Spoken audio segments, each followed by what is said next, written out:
அரசு வல்லுநர்கள் ஏத்துக்கினாங்க, அரசு அதிகாரிங்க ஏத்துக்கினாங்க, பொதுமக்கள் ஏத்துக்கினாங்க, ஆட்டோ தொழிலாளி ஏத்துக்கினாங்க. இது அரசு ஏன் நடத்தக்கூடாது? ஏன் செயலியை தொடரக்கூடாது? பல லட்சக்கணக்கான பேருக்கு வேலை வாய்ப்பை தர முடியும். இது ஆட்டோ டிரைவருக்கான கோரிக்கை இல்ல, பொதுமக்களுக்கான கோரிக்கை.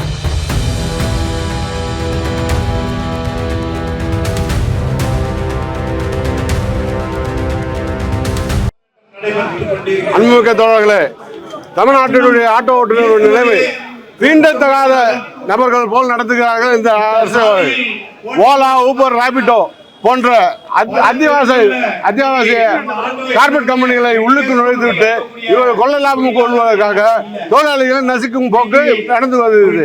இந்த போக்கை கண்டித்து வன்மையாக நாங்கள் இந்த ஆர்ப்பாட்டத்தை நடத்தி கொண்டிருக்கோம். அதே போல ஆன்லைன் அபராதம் ஒரு வண்டிக்கு வந்து ஆட்டோ தொழிலாளிக்கு அதே 500 ரூபா தான், ஆடிக்காருக்கும் அதே 500 ரூபா தான். இது எந்த நியாயம்? அந்த இதை வந்து தடை பண்ணணும். சாலை போக்குவரத்து மோசம் வந்து முற்றிலும் தடை செய்யப்போது கேட்டுக்கொள்கிறோம். என் ஹஸ்பண்ட் இருந்து 9 வருஷம் ஆகுது. அப்ப வந்து நான் என்ன செய்யறது, பிள்ளைகளை எப்படி காப்பாற்ற முடியாத சூழ்நிலை இருந்தேன். அப்ப வந்து ஒரு ட்ரஸ்ட்ல வந்து கவுன்சிலிங் கொடுத்தாங்க. என்ன இன்ட்ரெஸ்ட்னு கேட்டாங்க. எனக்கு டிரைவிங் இன்ட்ரெஸ்ட். ஏன்னா ஏன் அர்ஜென்ட் ஆகுதுக்கு வந்து யாரும் உதவல. அந்த டிரைவிங் கத்துக்கினா 10 பேருக்கு நான் யூஸ்ஃபுல்லா இருக்கும். டிரைவிங் கத்துக்கலாம் அப்படின்னு சொல்லி டிரைவிங் கத்துக்கிட்டேன். அந்த 2 குழந்தைய ஈவினிங் வரையும் பொட்டப்புள்ள அவங்களுக்கு டிக்கில வச்சு குழந்தைய நான் பாத்துக்கிறேன். வேற ஆதரவும் இல்ல. நான் ஒண்ணு சேர்த்து இப்ப ஆட்டோ ஓட்டுறதுல என் குழந்தைங்களை நான் பாத்துக்கிறேன். இந்த ஓலா ராபிடோ வந்ததால வந்து எங்களுக்கு கட்டுப்படி ஆகல. இப்ப ஒரு சவாரி வந்து ஒரு 150 ரூபாய் போடணும், ராபிடோல வந்து 80 ரூபாய் கேட்கறாங்க. இப்ப அந்த 40 ரூபாய் குறைச்சாங்கன்னா எங்களுக்கு அதனால வந்து எங்களுக்கு ஓலா ராபிடோ இருக்கிறதால எங்களுக்கு கொஞ்சம் கஷ்டமா இருக்குது. ஆனா இந்த தொழில வந்து என் பிள்ளைங்களுக்கு சேஃபா இருக்குது. பிள்ளைங்க நம்ம கையில இருக்குது. ஆட்டோ ஓட்டுறதுல கொஞ்சம் அதே மாதிரி சார், நான் வந்து லைன்ல ஆட்டோ ஓட்டுறேன். அங்க வந்து நிறைய பேர் ஆட்டோ ஓட்டுறாங்க. அந்த லைன்ல ஓட்டுறாங்கன்னா ஓலா ராபிடோ ஓட்டுறாங்க, கஞ்சா அடிச்சுட்டு ஓட்டுறாங்க. நல்லவங்களும் இருக்காங்க, கெட்டவங்களும் இருக்காங்க. இப்ப ஒரு ஆட்டோக்காரங்க செய்யற தப்பால அந்த 10 பேருக்கு அந்த ஆட்டோக்காரங்களோட கெட்ட பேர் வருது. அதனால வந்து கவர்மெண்ட் வந்து அதை தடை பண்ணாலும் போலீஸ்காரங்களுக்கு தெரியுது இவங்க கையில கஞ்சா இருக்கு, இவங்க கஞ்சா அடிக்கிறாங்கன்னு தெரியுது. ஆனா இருந்த அந்த அரசாங்கம் ஏன் பயப்படுது, போலீஸ் ஏன் பயப்படுறாங்க? இப்ப அவங்க அது எதிர்த்து கேட்டாங்கன்னா எங்களுக்கு பிரச்சனை இல்ல. நான் இந்த உடம்பு வச்சுட்டு வண்டி ஓட்டுறேன் சொல்றேன் சார், இவங்க கஞ்சா வச்சுட்டு பிரச்சனை பண்றாங்கன்ட்டு பப்ளிக்லாம் வந்து என் கையை போட்டு முடிக்கிறான். ஆனா அந்த ஆட்டோ ஸ்டாண்டுக்காரங்க தான் எனக்கு வந்து 10 பேர் கேட்டு டாக்ஸி எடுத்து விட்டாங்க. அவங்க கேட்கறதுல கஞ்சா அடிக்கிறாங்க. ஒரு போலீஸ்காரங்க சொல்றாங்க ஆர்கே நகர் தொகுதியில கொருக்குப்பேட்டையில சொல்றேன் 9 மணிக்கு என்ன பிரச்சனை பண்றாங்க சார். இவங்க வந்து கஞ்சா வந்து அசேஷமா தலைவர பேசாம அவன் கஞ்சா இருக்கான், நீ ஏன் வண்டி ஓட்டுற, வீட்டுக்கு போ அப்படின்றாங்க. இப்ப அந்த ஸ்டிக்கர் ராபிடோ ஓலா ராபிடோல வண்டி ஓட்டுறாங்க. இப்ப அவங்க செய்யற தப்பால நாங்க ஓட்டுறவங்க எல்லாத்துக்கும் தானே கெட்ட பேர் வருது. அதெல்லாம் கொஞ்சம் கவர்மெண்ட் வந்து என்னன்னு கேட்கணும். நம்முடைய தொழிலாளர்கள் வந்து என்னன்னா எல்லாமே வந்து யூனிஃபார்ம் போட்டு சிறப்பான முறையில் வந்து நம்ம சிஐடி ஆட்டோ சங்கத்தில் தொழிலாளர்கள் சிறப்பான முறையில் தொழில் செய்கிறாங்க. ஆனால் அரசாங்கத்திட்ட வந்து நம்ம 2 வருஷத்துக்கு முன்னாடி கோரிக்கை வச்சா அவங்க என்ன பண்ணாங்கன்னா 12 வருஷமா ஆகுது, இன்னும் மீட்டர் கட்டணத்தை ஏற்றி கொடுக்கல. உயர்நீதிமன்றம் வந்து அரசாங்கத்துக்கு மீட்டர் கட்டணத்தை ஏற்றி கொடுக்கணும் அப்படின்னு சொல்லியிருக்காங்க. ஆனால் இது வரைக்கும் செயல்படுத்தலை. அதே மாதிரி கேரளாவில் வந்து பார்த்தீங்கன்னா அரசாங்கமே வந்து ஆட்டோ செயலியை உருவாக்கி கொடுத்துருக்காங்க. இங்கே கேரளா அரசாங்கத்தை போல தமிழ்நாட்டிலையும் வந்து அந்த ஆட்டோ செயலியை உருவாக்கி கொடுத்தாங்கன்னா தொழிலாளிகளுக்கு மிக்க ஒரு வரப்பிரசாதமா இருக்கும். அதே மாதிரி பைக் டாக்ஸின்றதை வந்து முறைப்படுத்தல. நாம ஆட்டோவில் வந்து பார்த்தீங்கன்னா எஃப்சி, இன்சூரன்ஸ், பர்மிட் ரினிவல் அந்த மாதிரி யூனிஃபார்ம் போட்டு செய்கிறோம். ஒரு முறையான ஒரு தொழிலை செய்கிறோம். ஆனால் பைக் டாக்ஸி என்பது ஒயிட் போர்டு. அதில் பார்த்தீங்கன்னா ஐடியில் வேலை செய்கிறவங்க 1,80,000 சம்பளம் வாங்குறவங்களும் பார்த்தீங்கன்னா ஆட்டோ சவாரி மாதிரி பைக் டாக்ஸியை பயன்படுத்தி எங்களுடைய வாழ்வாதாரத்தை வந்து அவங்க சீர்குலைக்கிறாங்க. ஏற்கனவே வந்து 1,80,000 சம்பாதிக்கிறவங்க எங்களுடைய வாழ்வாதாரத்தை பாதிக்குது. அதனால வந்து அந்த அந்த பைக் டாக்ஸியை வந்து முறைப்படுத்தணும் அப்படின்னு சொல்லி கேட்டுக்கிறது. ஆட்டோ டாக்ஸி ஓட்டுநர் சங்கம் ஆளுநர் கோவில் பேசுறேன். ஒரு ஏர்போர்ட்டுக்கு விரிவுபட்ட போற சொல்லிட்டு ஆட்டோவில் வெளியெடுத்தாங்க. திரும்ப ஆட்டோ உள்ள அனுமதிக்க மாட்டாங்க. அதிகமா அனுமதிக்க மாட்டாங்க. ஆட்டோ தொழிலாளி ஃபர்ஸ்ட் வாழ்றது, இப்ப ஆட்டோ உள்ள விட மாட்டாங்க. நாங்கள் எப்படி வாழறது? அப்புறம் ராபிட்டோ பைக் எதுக்கு ஓட்ட விடுறீங்க? நாங்கள் ஆட்டோவில் எஃப்சி பண்றோம், இன்சூரன்ஸ் போடுறோம். வருஷம் எஃப்சி பண்ணியிருந்தோம். இப்போ எங்கள் ஆட்டோ பைக் டாக்ஸியை தடை பண்ண முடியல. அப்புறம் எதுக்கு? எத்தனை ஆர்ப்பாட்டம் போராட்டம் உண்ணாவிரதம் பண்ணி பார்த்தோம், ஒன்றும் பண்ண முடியல. வேற என்னதான் தீர்வு? ஆட்டோ தொழிலாளிக்கு எதனா ஒரு பாதுகாப்பு கொடுத்து இந்த நடவடிக்கை எடுத்து எங்களுக்கு வாழ்வாதாரத்தை பாதுகாக்கணும்னு எங்கள் ஆட்டோ சங்கம் சார்பாக கேட்டுக்கிறோம். அன்புக்குரிய தாய்மார்களே, இன்னைக்கு இந்த கண்டன ஆர்ப்பாட்டம் எதுக்காக சொன்னா 2013 மீட்டர் கட்டணத்தை கொடுத்தாங்க. மீட்டர் கட்டணம் 2013 வந்து இந்த கட்டணம் போதுமான்னு சொன்னா நாங்க வந்து இந்திய தொழிற்சங்க மையம் CITO ஆட்டோ அண்ட் டாக்ஸி ஓட்டுநர் சங்கம் என்ன சொன்னாங்கன்னு சொன்னா 2013 முன்னால ஒரு தொழிலாளி ஒரு நாளைக்கு 1440 ரூபா சம்பாதிச்சாதான் அந்த குடும்பத்தை பாதுகாக்க முடியும். எப்படி அது 1440 ரூபா சம்பாதிச்சான்னு சொன்னா குழந்தைங்க குழந்தைங்க படிக்கணும், அப்புறம் வீட்டு வாடகை கொடுக்கணும், கரண்ட் பில் கொடுக்கணும், வண்டி எஃப்சி பண்ணணும், இன்சூரன்ஸ் பண்ணணும். இது மாதிரி போன்ற அனைத்து பிரச்சனைகளையும் நாங்கள் அதை பார்க்கணும்னு சொன்னா ஒரு நாளைக்கு 1440 ரூபா சம்பாதிச்சாதான் எங்களுடைய வாழ்க்கையில அந்த வண்டி எஃப்சி பண்ண முடியும்னு சொல்லி ஒரு கட்டம். அப்போ இது அரசு நாங்க அனைத்து கட்சி அனைத்து தொழிற்சங்கம் சார்ந்து நாங்க வந்து முதல்வரை வந்து சந்திச்சு மனு கொடுக்க போறோம். என்ன சொல்லி கொடுக்க போறோம்? எங்களோட டிமாண்ட் என்ன? 30 ரூபா மினிமம், கிலோமீட்டருக்கு 15 ரூபா கேட்கிறோம். அப்போ 30-15 கேட்கும் போது என்ன சொல்றாங்கன்னு சொன்னா தமிழக முதல்வர்கிட்ட பேசிட்டு வரணும்னு சொல்லிட்டு போனவங்க அவங்களே வந்து டிக்ளேர் பண்றாங்க. அதாவது போக்குவரத்துறை அமைச்சராக இருக்கக்கூடிய செந்தில் பாலாஜி அன்னைக்கு இருந்தவர் அவர் டிக்ளேர் பண்றாரு என்னன்னு சொன்னா 12-25 சொல்லி. அப்ப நம்ம என்ன கேட்கறோம்னு சொன்னா 30-15 கேட்டோம். அப்ப இதனோட நிலை என்ன? எங்களோட வாழ்வாதாரம் மிகவும் மோசமான சூழல போயிட்டு இருக்கு. அப்போ நாம நம்மளை பாதுகாக்கணும்னு சொன்னா விலைவாசி உயர்வு கேட்டது போல எங்களுடைய டிமாண்ட் இருக்கு. என்ன டிமாண்டு? CITO டிமாண்ட் வைக்குதுன்னு சொன்னா முத்தரப்பு கமிட்டி அமைக்க சொல்லுது. முத்தரப்பு கமிட்டி அமைக்கணும். ஏன் அமைக்கணும்னு சொன்னா பெட்ரோல் டீசல் கேஸ் விலை உயரும் போது முத்தரப்பு கமிட்டி அமைச்சா என்னன்னா அரசு அதிகாரிகள் 2 பேர் உட்காருவாங்க, பொதுமக்கள் 2 பேர் உட்காருவாங்க, தொழிற்சங்கம் 2 பேர் உட்கார்ந்து என்ன பண்ணுவாங்க? ஆலோசனை பண்ணுவாங்க.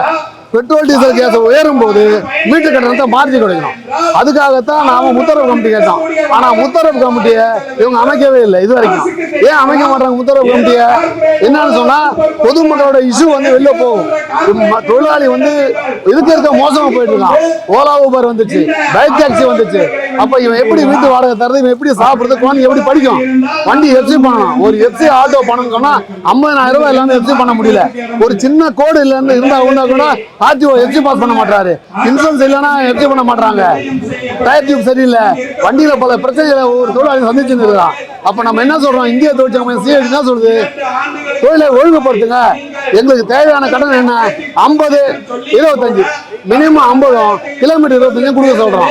இது நியாயமான கடன் தான். இதே பாருங்க, இன்னைக்கு வந்து ஓலா ஊபர்காரன் என்ன பண்றாங்க? ஓவர் ரைன் சொல்றான். மழை பெஞ்சா மழை பெய்யுதுன்னு சொல்லி ஒரு கட்டணம் மாத்துறான். வெயில் அதிகமா இருந்தா வெயிலுக்கு அதிகமான மாதிரி கட்டணம் வாங்குறான். பீக் ஹவர்ஸ் சொல்றான். டிராபிக்னா அதுக்கு தனியா கட்டணம் மாத்துறான். அப்ப நாம அப்படி மாத்தல. இந்திய தொழிற்சங்கம் CITO அந்த கட்டணம் மாத்தல. மினிமம் 25 கிலோமீட்டர் 25, மினிமம் 50 கொடுத்தா நம்ம வண்டி ஓட்ட முடியும்னு சொல்றோம். இதுதான் நம்மளோட கண்டென்ட்.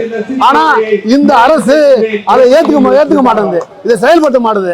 இதுக்காக டிராபிக் கமிஷனர் நாங்க கோர்ட்ல உட்கார வச்சிருக்கோம். கோர்ட்ல உட்கார வச்சு ₹1 ஃபைன் கட்ட வச்சு நாங்க ஒரு நாள் ஃபுல்லா உட்கார வச்சு. அப்ப இன்னும் கூட இந்த அரசு இது மேல சைஸ் ஆகலன்னு சொன்னா இது எப்படி சரியா இருக்கும்? கியூஆர் கார்டு ஒட்டுறாரு, கியூஆர் கோடு ஒட்டி தமிழக முதல்வர் பாக்குறாரு. கியூஆர் கோடு ஒட்டி தமிழக முதல்வர் பார்க்கும்போது நாங்க என்ன சொல்றோம்னு சொன்னா மீட்டர் கட்டணத்தை சேர்த்து டிக்ளேர் பண்ண வேண்டியதானே? மீட்டர் கட்டணத்தை அறிவிச்சுட்டு கூடவே நீங்க இந்த கியூஆர் கோடு ஓட்டுங்க. தவறு செய்தா நீங்க தண்டிங்க, நாங்க வேணாம்னு சொல்ல, நாங்க தவறு செய்யக்கூடாதுன்னு சொல்றோம். நீங்க சொல்ற காரணம் என்ன? பெண்கள் குழந்தைங்களை பாதுகாப்பு. ஏங்க நாங்களும் அதுதாங்க ஓடிட்டு இருக்கிறோம். ஒருத்தருக்கு உடம்பு சரியில்லைன்னு சொன்னா 108 ஆம்புலன்ஸோட ஆட்டோக்காரர் தான் முதல்ல ஓடுறான். கொரோனா பீரியட்ல யாரு வேலை செஞ்சா? ஆட்டோ ஓட்டக்கூடிய தொழிலாளர் தான் மக்களை பாதுகாத்தான். அப்ப இந்த அரசுக்கு தெரியுமா தெரியாதா? இதை ஏன் அந்த அரசு செய்ய மாட்டேங்குது? அதுல என்ன காரணம்? ஏதாவது ஒரு கொஞ்சம் உள்நோக்கம் இருக்கணும்ல. அப்போ இந்த ஆட்டோ ஓடக்கூடிய தொழிலாளி வாழ்க்கையை பாதுகாக்கணும்னு சொன்னா இந்த அரசு மிக விரைவில் வீட்டு கடனத்தை அறிவிக்கணும்னு சொல்லி இந்த நேரத்தில் நான் கேட்டுக்கணும். 13 ஆண்டுகளாக நாங்கள் உண்ணாவிரத போராட்டம், ஆர்ப்பாட்டம், ஏகப்பட்ட போராட்டங்கள் நடத்தியும் போன மாதம் அமைச்சர் சிவசங்கர் அவர்கள் கூப்பிட்டு உங்களுடைய கோரிக்கையை கூறுங்கள், நாங்கள் கண்டிப்பா நிறைவேற்றுறோம் சொல்லி போன மாதம் மீட்டிங் போட்டாங்க போக்குவரத்து ஆணையர் அலுவலகத்துல. ஆனா ஒரு மாதம் ஆகியும் இன்னி வரைக்கும் ஒரு சின்ன முடிவு கூட தெரியல. புது பட்ஜெட் போட்டாங்க, அதுலயாவது எங்களுடைய எதிர்பார்ப்பு இருக்குன்னு எதிர்பார்த்திருந்தோம். அதுலயும் எங்களுடைய எதிர்பார்ப்பு நிறைவேறல. நாங்க இது ஒரு சின்ன ட்ரையல் தான். நாங்க வந்துக்கிற இந்த கூட்டம் இது மிகப்பெரிய கூட்டமா மாறும். சென்னையில மொத்தம் 88,000 ஆட்டோக்கள் மேல ஓடிக்கிட்டு இருக்குது. அவ்வளவு பேரும் வண்டியை நிறுத்தி போராட்டம் ஆரம்பிச்சா கண்டிப்பா இந்த சென்னை தாங்காது. இந்த கூட்டம் நீங்க பாக்குற மாதிரி சாதாரண கூட்டம் இல்ல. தெரிவிச்சனால எல்லாம் பொறுமையா பாத்துக்கிட்டு மறியலாவும் ஆர்ப்பாட்டமாகவும் பல பெரிய விஷயமாக மாறுறதுக்கு முன்னாடி எங்களுக்கு கோரிக்கை பைக் டாக்ஸி ஒழிக்கணும், ஓலா ஊபர் ஒழிக்கணும், இதெல்லாம் ஆன்லைன் அபராதம், ஆடி கார்ல போறவனுக்கு அதே அபராதம் தான், 50 ரூபா ஓட்டு ஆட்டோக்காரனுக்கு அதே அபராதம் தான் போட்டுக்கிறீங்க. இது எந்த விதத்துல நியாயம்னு எங்களுக்கே தெரியல. அதனால நான் கேட்கிற கோரிக்கைகளை நிறைவேற்றி இந்த நேரத்தில் தெரியப்படுத்துகிறோம். பொதுமக்களுக்கும் ஆட்டோ தொழிலாளிக்குமான இடையே உள்ள இடைவெளி அப்படிங்கறதுதான் எங்களோட கோரிக்கை. அரசாங்கத்து கையில தான் எல்லாமே இருக்கு.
வணக்கம், என் பேரு கருணாகரன். நான் 31 ஆண்டுகளாக ஆட்டோ ஓட்டி வருகிறேன். இன்று ஆட்டோ தொழிலாளர்களின் வாழ்வாதாரத்தை குறித்து மீட்டர் கட்டண உயர்வை கண்டித்து போராட்டம் நடைபெற்றுக் கொண்டிருக்கிறது. அனைத்து சங்க தொழிலாளர்களும் ஒன்று கூடி போராட்டம் நடத்திட்டு இருக்கிறோம். 12 ஆண்டு காலமாக உயர்த்தப்படாத கட்டணம் நியாயமான கோரிக்கையை வச்சு தான் நாங்கள் வலியுறுத்தி போராடி இருக்கிறோம். ஆனால் ஆட்டோ தொழிலை வாழ்வாதாரத்தை பாதுகாக்கிற தமிழக முதல்வர் எங்களுடைய கோரிக்கைகளை ஏற்று மீட்டர் கட்டணத்தை அறிவிக்க மறுக்கிறார். அது காரணம் என்னன்னு தெரியல. போக்குவரத்து மந்திரியும் அதை பற்றி தெரியல. இப்போ புதுசாக கியூஆர் கோடுன்னு ஒட்டுறாங்க. எந்த டிபார்ட்மெண்ட்ல இந்த கியூஆர் கோடு சம்பந்தப்பட்ட வழக்குகள் நடைபெறாமல் இருக்குது. ஆட்டோ தொழிலாளிகள் மட்டும் அந்த கியூஆர் கோடை ஒட்டி வஞ்சிக்கிறது நாங்கள் முதன்மையாக கண்டிக்கிறோம். அனைத்து விதமான போக்குவரத்துலையும் அதை ஒட்டினீங்கன்னா அது மக்களுக்கான கியூஆர் கோடுன்னு சொல்லி நாங்கள் ஏற்றுக்கிறோம். எங்களை மட்டும் நீங்கள் ஒட்டி பண்ணுறது நியாயமான கியூஆர் கோடுக்கான வேலையே இல்லை. ஆல்ரெடி அம்மை ஜெயலலிதா ஜிபிஆர்எஸ் மீட்டர் 2013 கொடுக்கும்போதே அதோடு சேர்த்து தான் தரேன்னாங்க. அது பொதுவாக அறிவித்தாங்க. அதை போல் நீங்கள் ஜிபிஎஸ் மீட்டரும் கட்டண உயர்வும் நீங்கள் உயர்த்தி கொடுத்துருந்தா எங்களுக்கு பிரச்சனை இல்லை. புதுசாக எங்களை மட்டும் வஞ்சிக்க விதமாக இந்த கியூஆர் கோடு என்பது சாத்தியமில்லாத ஒரு விஷயம். எங்களுடைய கோரிக்கை எல்லாமே வந்து மீட்டர் கட்டணம் உயர்த்தணும். ரெண்டாவது இந்த பன்னாட்டு நிறுவனங்கள் அரசே ஊக்குவிக்கிற போன்று இருக்குது, அதை தடுத்து நிறுத்தி இந்த மீட்டர் கட்டண அரசே ஏற்படுத்தி தொழிலாளிகள் மக்கள் பயன்பெறும் வகையில் நடத்தணும். இதுதான் எங்களுடைய வேண்டுகோள், எங்களுடைய டிமாண்டு. மீட்டர் கட்டணம் 50 ரூபா மினிமமும், அடுத்து வரக்கூடிய கிலோமீட்டருக்கு 25 ரூபாவும் உயர்வு கேட்டு நாங்கள் எல்லாம் இன்னைக்கு ஒன்று கூடி வேலை நிறுத்தம் செஞ்சிருக்கிறோம். வாய்ப்புக்கு நன்றி. மீட்டர் கட்டணம் சம்பந்தமான ஆர்ப்பாட்டத்தை கிட்டத்தட்ட வந்து 3 ஆண்டு காலமாக இந்த ஆட்டோ சங்கத்தினுடைய கூட்டமைப்பு நடத்தி வருகிறது. அந்த கட்டணத்தை நிர்ணயம் செய்யாமல் அமைச்சரை பலமுறை சந்தித்து பல இயக்கங்கள் நடத்தியும் எந்த ஒரு தீர்வும் காணாத இந்த அரசு ஏதோ ஒரு நபர் செய்த சிறிய குற்றத்திற்காக ஒட்டுமொத்த ஆட்டோ தொழிலாளியும் குற்றவாளி போல சித்தரித்து QR கோடை ஒட்டுவது, முதலமைச்சரே வந்து அந்த ஆட்டோவில் உட்கார்ந்து அதை பார்வையிடுவது என்பது ஆட்டோ தொழிலை இந்த தொழிலுக்குரிய அனைத்து தொழிலாளியும் ஒரு மோசமானவரை சித்தரிப்பது போன்ற மக்கள் மத்தியில் கொண்டு செல்லக்கூடிய போக்கு என்பது வன்மையாக கண்டிக்கத்தக்கது. முதலமைச்சருக்கு இந்த QR கோடை ஒட்ட தெரியும் என்றால் கட்டணத்தை நிர்ணயம் பண்ணி சொல்லி கிட்டத்தட்ட உண்ணாவிரதம், ஆர்ப்பாட்டம், மறியல், பலதரப்பட்ட போராட்டம் நடத்தியிருக்கக்கூடிய இந்த அமைப்பினுடைய குரலை செவிசாய்க்காத, அமைச்சருடைய பேச்சை கூட இதுவரைக்கும் செவிசாய்க்காத இந்த முதலமைச்சர் அவர் சொல்றாரு, ஏற்கனவே தேர்தல் அறிக்கையில் சொல்லியபடி புதிய ஆட்டோ வாங்கும் தொழிலாளிக்கு வந்து 10,000 ரூபாய் மானியம் தரும்னு சொன்னாரு. இதுவரைக்கும் 4 ஆண்டுகள் முடிஞ்சு 5வது ஆண்டுகள் வந்திருக்குது, ஆட்சி நடக்குது. 5 வருஷம் ஆட்சி முடிய போற கட்டத்தில் கூட இதுவரைக்கும் அந்த 10,000 ரூபாய் வந்து மானியம் தரல. ஆட்டோ தொழிலாளிக்கு வாரிய மூலியமா வந்து பல சலுகைகளை நாங்கள் கேட்டு தொடர்ச்சியா போராடி இருக்கிறோம். வாரிய அலுவலகத்தில் போராடுறோம், வாரிய சலுகைகளுக்காக போராடிட்டு இருக்கோம். எந்த ஓய்வூதிய கட்டணத்தை வந்து உயர்த்தி கூட சொல்றோம். எங்களுடைய வருவாயிலிருந்து தரக்கூடிய அந்த தொகை தான், அந்த தொகை குறைஞ்சபட்சம் வந்து ஓய்வூதியம் வந்து தொழிலாளிக்கு 3000 ரூபாய் வேணும்னு கேட்கிறோம். அதையும் கொடுக்க இந்த அரசுக்கு பணம் இல்லை. ஆனா வந்து போக்குவரத்து துறை போக்குவரத்து அமைச்சர் சொல்றாரு, நான் வந்து உங்களுடைய கோரிக்கையை நான் வந்து அமைச்சர்கிட்ட கேட்டு முதலமைச்சர் கொண்டு போயிருக்கேன், இந்த டேபிள்ல இருக்குது, வெளிநாடு போயிருக்கிறார், வந்த உடனே அறிவிப்பு சொல்லி 2 வருஷம் ஆகுது. 2 வருஷமா அந்த டேபிள் இருக்குது. ஆனா எங்கேயோ செஞ்ச ஒரு சின்ன தவறுக்காக இந்த QR கோடை ஒட்டி எல்லா தொழிலாளியுடைய மனசையும் வந்து புண்படுத்தக்கூடிய இந்த அரசு வந்து இதுக்கான தீர்வு என்பது வரக்கூடிய தேர்தலில் பிரதிபலிக்கும். எங்களுடைய பிரச்சாரம் தான் ஒட்டுமொத்த தமிழகத்தையே வந்து திருப்பி பார்க்க வைக்கும். ஏறக்கூடிய அனைத்து ஆட்டோ பயணிகள் மற்றும் ஆட்டோ பயணிகள் அனைத்து பொதுமக்களிடமும் இந்த கருத்தை கொண்டு போவோம். இதுல ஓலா, ஊபர், உபேர் போன்ற நிறுவனங்களோட எந்த வகையில நீங்க வந்து உடன்பாடு வச்சிருக்கீங்க தெரியல. பக்கத்துல கூட கேரளா கவர்மெண்ட் வந்து போன 2013ஆம் ஆண்டு மீட்டர் எடுத்து அறிவிச்சு அரசே வந்து ஆபத்து துவங்கி சிறப்பான முறையில கட்டணத்தை அறிவிச்சு நடத்தி இருக்குது. பக்கத்துல இருக்கிற பெங்களூர்ல ஓலா, ஊபருக்கு மாற்றாக அரசே வந்து ஆபத்து துவங்கி இருக்குது. எல்லா வகையிலும் அதுக்கான நடைமுறை சாத்தியங்களை வந்து எடுத்து கொடுத்துருக்கிறோம். அரசு அதிகாரிகளுக்கு கொடுத்துருக்கிறோம், அமைச்சர்களுக்கு கொடுத்துருக்கிறோம். இதுவரைக்கும் எந்த ஒரு தீர்வுமே அமைச்சரும் பேசும்போது மறுபடி பேசுறாரு, முதலமைச்சர் பத்தி செவி சாய்க்கல. தேவையில்லாத பிரச்சனையை வந்து திசை திருப்பி தொழிலாளி கோபப்படுத்தக்கூடிய இந்த போக்கு என்பது தேவையில்லாத போக்கு. இந்த அரசு வந்து உடனடியாக வந்து கைவிட்டு அனைத்து தொழிற்சங்கத்தினுடைய கூட்டமைப்பினுடைய கோரிக்கையை ஏற்று உடனடியாக மீட்டர் கட்டணத்தையும் அரசினுடைய ஆப்பை உடனே துவங்க வேண்டும் என்று கேட்டுக்கொள்கிற இந்த ஆர்ப்பாட்டத்தின் வாயிலாக மாண்புமிகு தமிழக முதல்வர் தளபதி ஸ்டாலின் அவர்களுக்கும் போக்குவரத்து அமைச்சர் அவர்களுக்கும் CITU வடசென்னை ஆட்டோ தொழிலாளர் சங்கத்தின் சார்பாக மாவட்ட பொருளாளர் வைக்கும் கோரிக்கை, நாங்கள் 13 வருடங்களாக மீட்டர் கட்டணத்தை உயர்த்தவில்லை என்று தொடர்ச்சியாக பல கட்ட போராட்டங்களை நடத்தி கொண்டிருக்கிறோம். உண்ணாவிரத போராட்டம், ஆர்ப்பாட்டம், மறியல், தர்ணா, இப்படி பலவிதமான போராட்டங்களை நடத்தியும் கடந்த ஆட்சியில் வந்து உயர்த்துவதாக சொன்ன மீட்டர் கட்டணத்தை நீங்கள் எதிர்க்கட்சியாக இருந்த பொழுது நாங்கள் வந்தால் உடனே உயர்த்தி தருகிறோம் என்று சொன்னீர்கள். உங்களது கவனத்திற்கு கொண்டு செல்லும் வகையில் பல போராட்டங்களை நடத்தியும் உங்களுக்கு அமைச்சர்களின் வாயிலாக நாங்கள் தகவல் கொடுத்து முதல்வர் அரபு நாட்டில் சுற்றுப்பயணம் மேற்கொண்டுள்ளார், வந்தவுடன் முடித்து தருகிறோம் என்று சொன்னார்கள். மீண்டும் ஒரு முறை பல போராட்டங்களை நடத்தினோம். அப்பொழுது அமெரிக்கா போன்ற நாடுகளுக்கு சுற்றுப்பயணம் சென்றிருக்கிறார், வந்தவுடன் முடித்து தருகிறோம் என்று சொன்னார்கள். ஆனால் இதுவரையிலும் எந்த விதமான ஒரு முடிவையும் அறிவிக்காத இந்த தமிழக அரசை கண்டித்து இன்றைக்கு வந்து ஆட்டோ தொழிலாளர்கள் அனைவரும் திரண்டு இன்றைக்கு ஒரு மறியலை நடத்தி கொண்டிருக்கிறார்கள். இது வந்து இனி வரக்கூடிய காலம் தமிழக அரசுக்கு அடுத்த வருடம் தேர்தல் நெருங்கி கொண்டிருக்கிறது. சாதாரண ஆட்டோ தொழிலாளிகளுக்கு தாங்கள் மீட்டர் கட்டணத்தை விரைவாக உயர்த்தி தருமாறு உங்களை மிக தாழ்மையுடன் கேட்டுக்கொள்கிறோம்.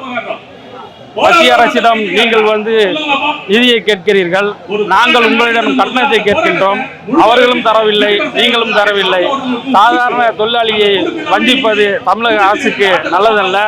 இது ஆட்டோ தொழிலாளர்கள் மத்தியில் பெரிய கொந்தளிப்பை ஏற்படுத்தி கொண்டிருக்கிறது.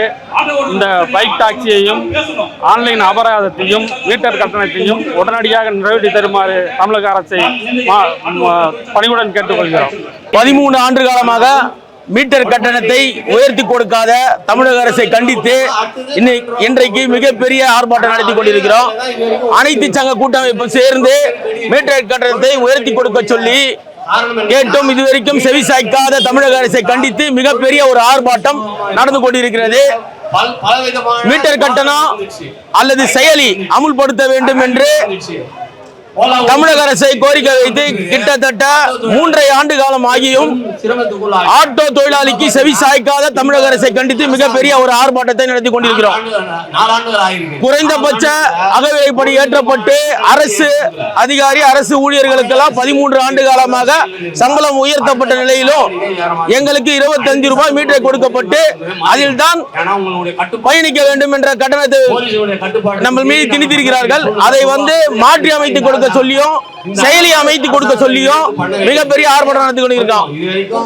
பிறகு வாழ்வாதாரம் பாதிக்கும் அளவில் டூ வீலர் பைக் டாக்ஸியை முறையில்லாத டூ வீலர் பைக் டாக்ஸியை முறைப்படுத்தாமல் பைக் டாக்ஸியை அனுமதித்து எங்கள் வாழ்வாதாரத்தை பாதிக்கும் அளவில் செயல்படுத்திக் கொண்டிருக்கிற தமிழக அரசை கண்டித்து இன்று ஆர்ப்பாட்டம் நடைபெற்றுக் கொண்டிருக்கிறது.